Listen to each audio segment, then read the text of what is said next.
Ah le Ghast, vous, joueur intrépide que vous êtes déjà sûrement aventuré dans le Nether, ce monde cauchemardesque regroupant une grande communauté de Ghast et de beaucoup d'autres saloperies. Dans cette vidéo, nous verrons en quoi le Ghast peut cracher du feu et comment fait-il pour voler.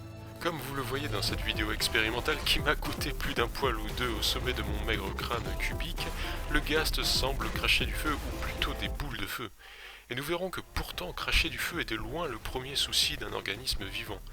Pour savoir comment est-ce que le Ghast fait pour cracher du feu, nous allons lui établir une anatomie ne mettant en valeur que son système à combustion, un peu comme le Creeper dans l'une de mes précédentes vidéos.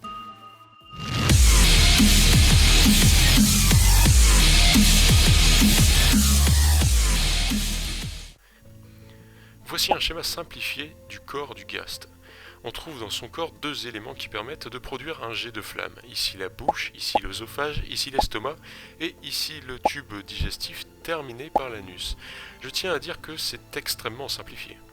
Lorsque le Ghast digère sa nourriture dans l'estomac, il produit un gaz qui s'accumule dans l'une des poches présentes dans son organisme. Cette poche se trouve à côté de l'estomac et elle est liée à la bouche.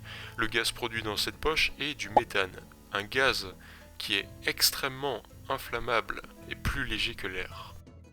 Le Ghast possède également sur sa mâchoire deux pierres de marcasite. Ce sont en fait des pierres à feu qui sont composées de disulfure de fer.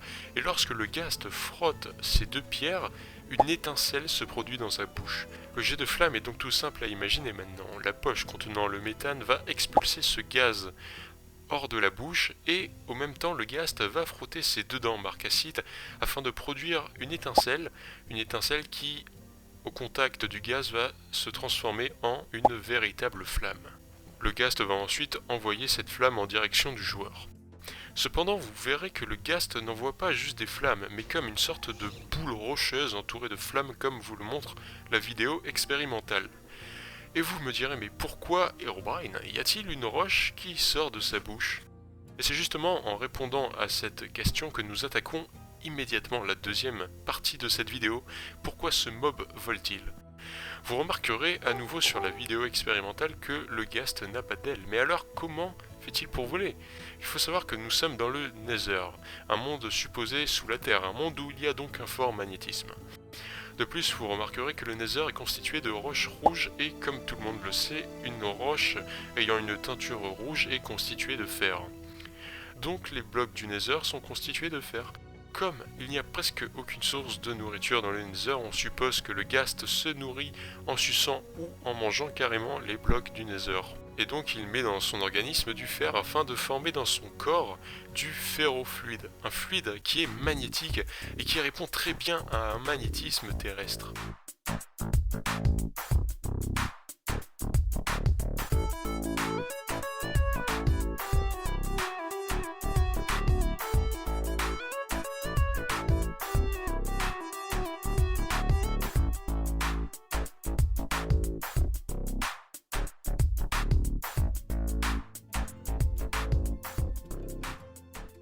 On suppose que le Ghast possède de nombreux canaux et circuits dans son corps où ce liquide magnétique circule. Ainsi, il y a une interaction magnétique entre le Ghast et le sol. C'est comme quand vous prenez deux aimants et que l'un repousse l'autre, comme dans cette vidéo. D'ailleurs, je tiens à vous préciser que cette main n'est pas la mienne. Bref, c'est en se repoussant mutuellement par magnétisme que le Ghast arrive à se surélever dans les airs et à changer de position. À supposer également que le Ghast est fait d'un tissu et d'un épiderme léger, un petit plus pour prendre son envol. Pour en revenir à cette espèce de boule enflammée que le Ghast expulse, on peut supposer que cette boule est constituée de méthane et de fer, ce qui explique tout d'abord sa capacité à s'enflammer. Mais on peut également penser que le Ghast forme cette boule suite à un surplus de méthane et de fer dans son métabolisme. C'est en quelque sorte un moyen pour lui d'expulser les ressources en trop dans son corps. N'oublions pas également d'ajouter au Ghast un gros cerveau afin de gérer cet organe et bien sûr un jukebox qui lui permet d'avoir le swag. Non, je déconne.